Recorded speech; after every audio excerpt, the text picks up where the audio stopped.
सगळ्याशी व्हावी आता फुलटू दोस्ती, टेन्शन को मारो गोली बदलू ग्रॅव्हिटी, तुमची नियमची हो दे युनिटी, तुमची नियमची हो दे युनिटी, गाजू दे PCT Infinity, PCT Infinity, PCT Infinity, PCT Infinity. श्रोते हो, पिंपरी चिंचवड एज्युकेशन ट्रस्ट संचलित इन्फिनिटी कम्युनिटी रेडिओ 90.4 FM वर ऐकूया कार्यक्रम वन्ही तो चेतवावा. देशप्रेमाने भारलेली तरुणाई म्हणजे या भारतमातेची खरी संपत्ती. ही संपत्ती वाढीस लागावी यासाठी आपण या भारतभूमीची गौरवगीतं समजून घेऊया आणि ती आपल्या अंगी भिनवूया. संकल्पना डॉक्टर राजीव नगरकर, समन्वयक शीतल कापशीकर, विशेष सहाय्य ज्ञानप्रबोधिनी नवनगर विद्यालय निगडी, ध्वनिमुद्रण आणि तांत्रिक सहाय्य माधुरी ढमाले, तबला विनायक कुडाळकर, संवादिनी तुषार रिठे, तालवाद्य विजय आवळे आणि अभिषेक सूर्यवंशी, गिटार हर्षद राठी. निवेदन उद्योजक आणि चिन्मय मिशन पिंपरी चिंचवड शाखेचे सचिव आनंद देशमुख. गौरवगीत उठा राष्ट्रवीर हो. गीतकार रवींद्र भट, संगीतकार सुधीर फडके, गायन SNBP इंटरनॅशनल स्कूल मोरवाडी शाखेचे विद्यार्थी.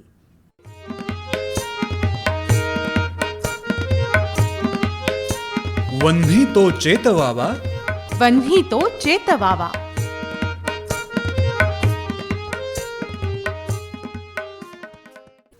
ओम श्री गणेशाय नमः. ओम श्री सरस्वत्यै नमः. ओम श्री गुरुभ्यो नमः. सदाशिवसमारंभान् शंकराचार्यमध्यमाम् अस्मदाचार्यपर्यन्तां वन्दे गुरुपरम्पराम्. समस्तजनकल्याणे निरतं करुणामयं नमामि चिन्मयं देवं सद्गुरुं ब्रह्मविद्वरम्. ओम. आजचं गीत हे हा माझा मार्ग एकला ह्या चित्रपटातलं आहे बरं का. सुधीर फडके यांनी संगीतबद्ध केलेलं हे गीत.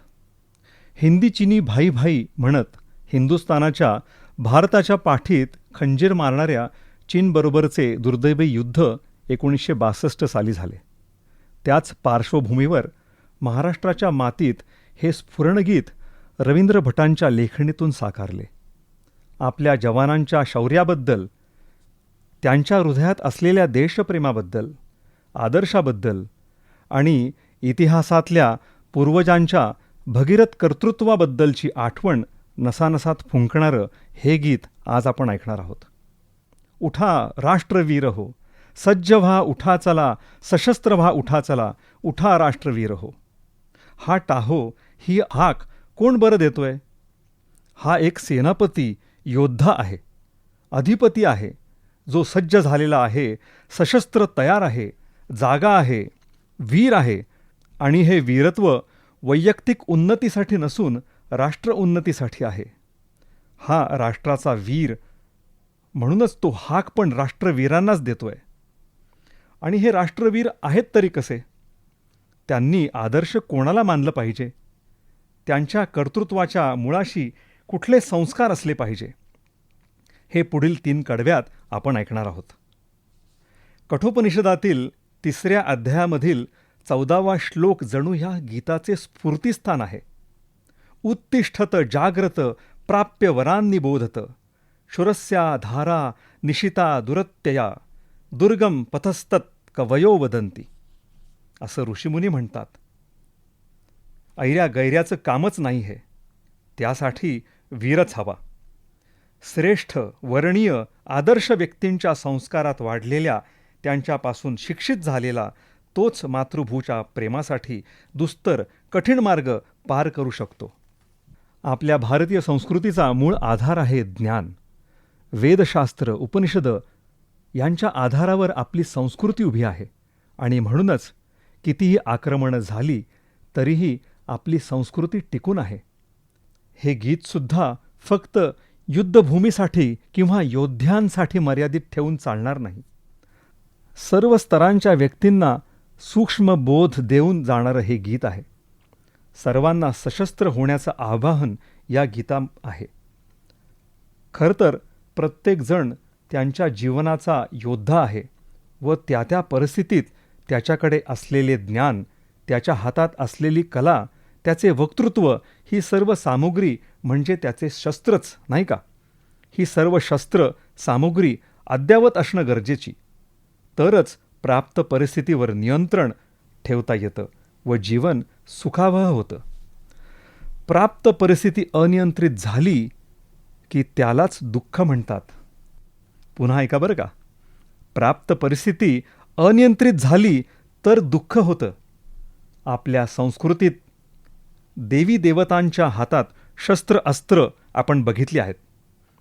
पण पुढच्या दोन्ही हातांमध्ये एक हात वरदहस्त असतो आणि दुसऱ्या हातामध्ये फुलं किंवा मोदकाचा प्रसाद असतो. चेहऱ्यावर कल्याणकारी स्मितहास्य असतं. मग सांगा बरं, जो अनिष्ट कर्म करतो, इतरांना त्रासदायक कृत्य करतो, परमेश्वराच्या कल्याणकारी मार्गाचा अवलंब करत नाही, त्याला मात्र ही शस्त्र आघात देतीलच. परमेश्वराचे स्मितहास्य असं न करणाऱ्याला आनंद देऊन जातात. जे दुष्ट प्रवृत्तीचे लोक आहेत, जे लोक इतरांच्या हिताला सुरुंग लावण्याचं कृत्य करतात, त्यांना ह्या शस्त्राची भीती राहील. हाच सुंदर संदेशातून स्फूर्ती घेऊन स्वातंत्र्यवीर सावरकरांनी पंडित नेहरूंना स्वातंत्र्य मिळवल्या अणुचाचणी करायला सांगितली. पण आम्हाला कशाला पाहिजे शस्त्र, आम्ही शांतीप्रिय लोक, असं म्हणून सावरकरांच्या सूचनेकडे त्यांनी कानाडोळा केला. कदाचित त्यामुळेच पुढच्या 2-3 युद्धांना भारताला सामोरं जावं लागलं असावं. पण सध्याची परिस्थिती वेगळी आहे. आपल्या देशाचे नेतृत्व सुसज्ज आहे आणि देशबांधव जागरूक पण होताना दिसतात. संत तुकाराम महाराज म्हणतात, रात्रंदिन आम्हा युद्धाचा प्रसंग, अंतर्बाह्य जग आणि मन. ही ओवी आणि हे गीत नित्य वर्तमानात उपयोगी आहे असंच दिसतं. त्यामुळे ते पुरातन असलं तरी नित्य नूतन राहतं. युद्ध हे अंतरंगात पण सुरू असतं आणि बाह्य जगामध्ये सुद्धा, असं संत तुकाराम महाराजांच्या अभंगात ते सांगतात. हे गीतसुद्धा तेच सांगतं. युद्ध आज पेटले, जवान चालले पुढे, मिळून सर्व शत्रूला क्षणात चारूया खडे. एक संघ होऊनी लढू चला, उठा राष्ट्रवीर हो. मगाशी म्हटलं तसं प्राप्त परिस्थितीला, मग ती कितीही कठीण असो, तोंड दिलं पाहिजे. तिला न घाबरता सामोरं गेलं पाहिजे. पाठ दाखवून मागे पळून जाता कामा नये. पुढे सरसावून आपल्या सर्व गुणांच्या शक्तींनी परिस्थिती नियंत्रित केली पाहिजे. तरच सामाजिक आणि राष्ट्रीय समस्यांसाठी सज्जन शक्ती एकत्र येईल आणि हे एकत्र आले की सज्जन शक्ती रामराज्य स्थापिल्या वाचून राहणार नाही. पण एकदा का रामराज्य मिळालं की झालं का? हे राज्य टिकवलं पण पाहिजे. टिकून ठेवण्यासाठी नित्य तत्परता हवी. एक दिवस जर घरची सफाई केली नाही तर धूळ होतेच ना. आपल्या भारतीय सेनेतील जवान व्यायाम, युद्धसराव नित्य करत असतात. तत्परतेचा, जागरूक राहण्याचा अभ्यास करत असतात. युद्धाचा प्रसंग ओढवलाच तर रोजच्यापेक्षा कुठलीच वेगळी तयारी करायला लागत नाही. सदैव ह्या दिवसाच्या तयारीत ते असतात. म्हणूनच गीतकार चला चला असं वारंवार सांगतात. हे शब्द नित्य कार्यरत राहायला सांगतात. भारताच्या गौरवशाली इतिहासातले श्रेष्ठतम वर्णीय व्यक्तींच्या स्मरणाने आपलं चरित्र घडत असतं. आपलं शीलत्व आणि वीरत्व संपन्न होत असतं. युगानुयुगे जे आपले आराध्य आहेत असे प्रभू श्री रामचंद्र व भगवान श्रीकृष्णांचे स्मरण पहिल्या कडव्यात कवी करतात. प्रभू श्री रामचंद्रांचे परमभक्त श्री हनुमंत व देवाधिदेव महादेवा ज्यांचे आराध्य आहेत असे ऋषी अगस्त्य यांचे स्मरणसुद्धा पहिल्याच कडव्यात येतं. वायुपुत्र होऊनी धरू मुठीत भास्करा, होऊनी अगस्तीही पिऊन टाकू सागरा, रामकृष्ण होऊनी समर्थ होऊ या चला, उठा राष्ट्रवीर हो. वायुपुत्र हनुमंत लहान असतानाचा प्रसंग सर्व परिचित आहे. उगवत्या भास्कराला मुठीत पकडण्यासाठी पाळण्यातूनच त्या दिशेला झेपावले. हे हनुमंत शक्तीचे दर्शन पाळण्यात असतानाच घडवतात. पुढे अशक्य असे कार्य हनुमंताच्या हातून झाले. आपण हे ऐकलंच आहे. तसंच जेव्हा कालकीय नावाचा दानव उपद्रव करून खोल समुद्रात जाऊन लपतो, तेव्हा ऋषी अगस्ती एका आचमनात समुद्र पिऊन टाकतात. मग देव त्या दानवाचा संहार करतात. सामर्थ्याचे परमोच्च शिखर म्हणजे प्रभू श्री रामचंद्र आणि भगवान श्रीकृष्ण, जे प्रत्येक भारताचे आदर्श आहेत, आराध्य आहेत. समर्थ रामदास स्वामी सुद्धा मनोबोधात संदेश देताना म्हणतात, प्रभाते मनी राम चिंतित जावा. रामाचं स्मरण करायचं म्हणजे त्याच्या गुणांचं स्मरण करायचं, त्यांच्या सामर्थ्याचं स्मरण करायचं, त्यांच्या कर्तृत्वाचं व कर्तव्याचं स्मरण करायचं. आदर्श पुत्र, आदर्श पती, आदर्श ज्येष्ठ बंधू, आदर्श राजा आणि आदर्श शत्रूसुद्धा, असं त्यांच्याबद्दल आपण जाणतो. त्यांचं चिंतन करणं, स्मरण करणं म्हणजे त्यांचे गुण आपल्यालासुद्धा साध्य व्हावे अशी प्रार्थना त्यांच्या चरणी करण्यासारखं आहे. आपण ज्यांचं चिंतन करतो ते आपल्यापर्यंत पोहोचतंच, हा निसर्गाचा नियम आहे. म्हणून उदात्त गुणांचं चिंतन ह्या गीतातून घडतंय. हाच ह्या कार्यक्रमाचा हेतू. फक्त शक्ती असून उपयोग नाही, तर ही शक्ती सामर्थ्यानं, विवेकानं हाताळता आली पाहिजे. प्रभू श्री रामचंद्रांपासून ते छत्रपती शिवाजी महाराजांपर्यंत ही वैभवशाली परंपरा ह्या गीतात गुंफली आहे. भारतात राहणाऱ्या प्रत्येकाला ह्याचा सार्थ अभिमान वाटतो. हा भारताचा इतिहास प्रत्येक युगात सर्व मानवजातीचे पथदर्शक ठरतो. चंद्रगुप्त वीर तो फिरून आज आठवू, शूरता शिवाजीची नसा नसात साठवू, दिव्य ही परंपरा अखंड चालू या चला, उठा राष्ट्रवीर हो. एक गोष्ट लक्षात घेतली पाहिजे, असे हे थोर व्यक्तिमत्व कसे काय घडत असतील? प्रत्येक थोर व्यक्तीच्या मागे त्यांचे परमवंदनीय सद्गुरू असतात. प्रभू श्री रामचंद्रांचे गुरु ऋषी वशिष्ठ, ऋषी विश्वामित्र, भगवान श्रीकृष्णांचे गुरु ऋषी सांदीपनी, चंद्रगुप्तांचे गुरु आचार्य चाणक्य, छत्रपती शिवाजी महाराजांचे गुरु संत तुकाराम महाराज व संत समर्थ रामदास स्वामी. आपल्या परंपरेत सद्गुरू हा शिष्य नाही घडवत, तर सद्गुरूच घडवतात. म्हणूनच आपली संस्कृती, जी ह्या ज्ञानाच्या आधारावर भक्कम उभी आहे, इतकी आक्रमणं झाली तरी टिकून आहे. कित्येक आक्रांता आले, आपली गुरुकुलं नष्ट केली, आपली ग्रंथसंपदा जाळून टाकली, तरीही त्यातलं ज्ञान मात्र ह्या गुरुजनांनी, संतांनी आपल्यापर्यंत, ह्या जगापर्यंत पोचवलंच. एक एक श्रेष्ठ व्यक्ती एकेका विद्यापीठासमान आहे. श्रीरामांचं स्मरण करताच त्यांच्या मातृपितृप्रेमाचं स्मरण होतं. उत्तम पुरुषाचं दर्शन राम ह्या 2 अक्षरात होतं. भारताची अस्मिता, आदर्श प्रभू श्री रामचंद्र आहेत. अयोध्येत घडत असलेलं श्रीरामाचं भव्य मंदिर त्याचं द्योतक आहे. ही आहे भारताची अस्मिता. आपली ही दिव्य परंपरा अखंड चालू ठेवली पाहिजे आणि जे संस्कार आपल्याला मिळतात तेच पुढच्या पिढीपर्यंत पोचवण्याची जबाबदारी आपलीच आहे. हा यज्ञकुंड सतत आपल्या आहुत्यांनी पुढच्या पिढीसाठी चेतत ठेवला पाहिजे. कुठलंही देवकार्य, राष्ट्रकार्य, परोपकार आहुतीशिवाय शक्य नाही. आहुती देतो म्हणूनच त्याला यज्ञ म्हणतात.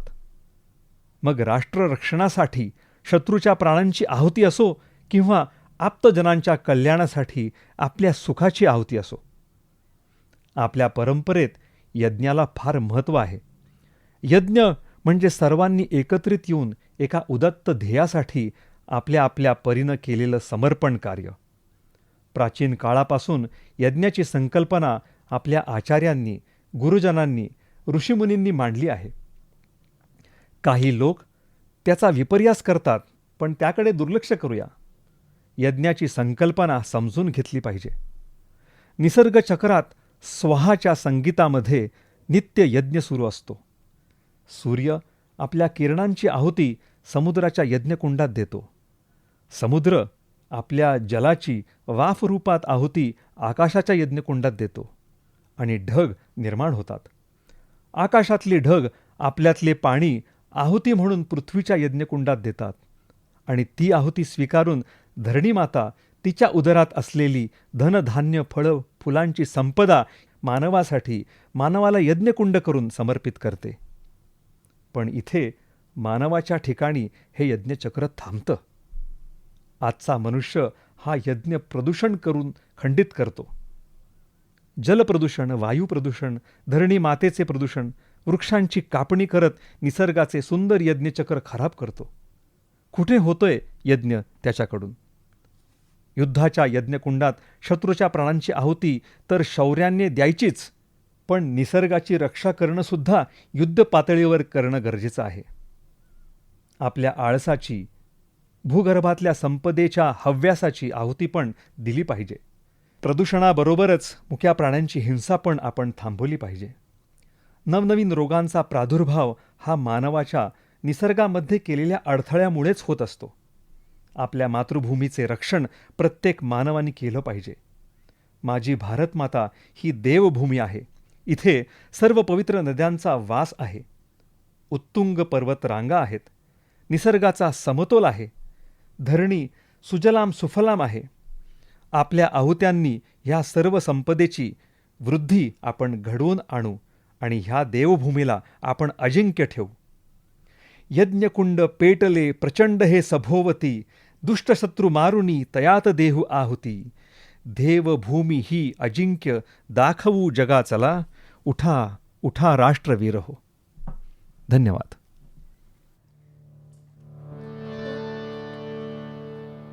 उठा राष्ट्रवीर हो, सज्ज व्हा उठा चला, सशस्त्र व्हा उठा चला. उठा राष्ट्रवीर हो, सज्ज व्हा उठा चला, सशस्त्र व्हा उठा चला. उठा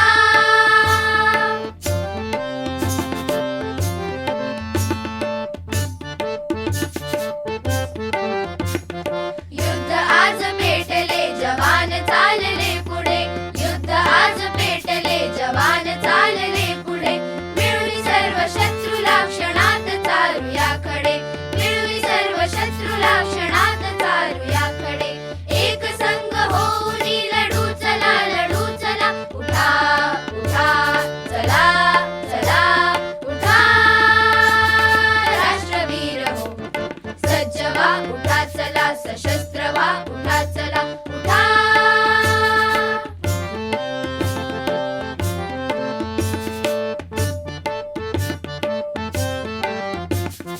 वायुपुत्र होऊनी धरू मुठीत भास्करा. वायुपुत्र होऊनी धरू मुठीत भास्करा. होऊनी अगस्ती ही पिऊन टाकू सागरा. होऊनी अगस्ती ही पिऊन टाकू सागरा. रामकृष्ण होऊया समर्थ होऊया चला. उठा उठा चला चला. उठा राष्ट्रवीर हो, सज्ज व्हा उठा चला, सशस्त्र व्हा उठा चला. उठा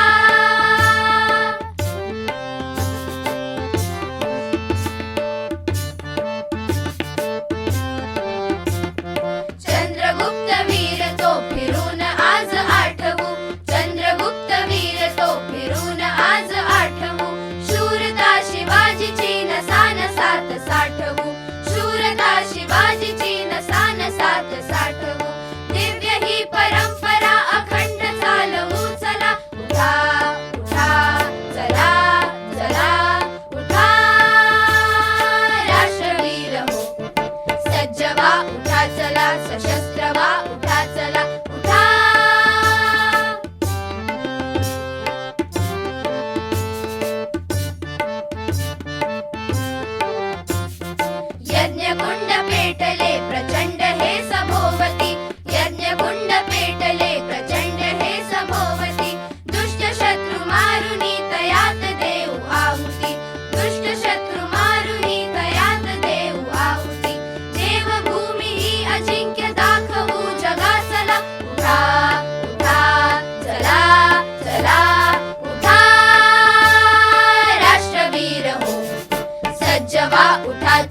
सशस्त्र व्हा उठा चला उठा राष्ट्रवीर हो सज्ज व्हा उठा चला सशस्त्र व्हा उठा चला उठा उठा उठा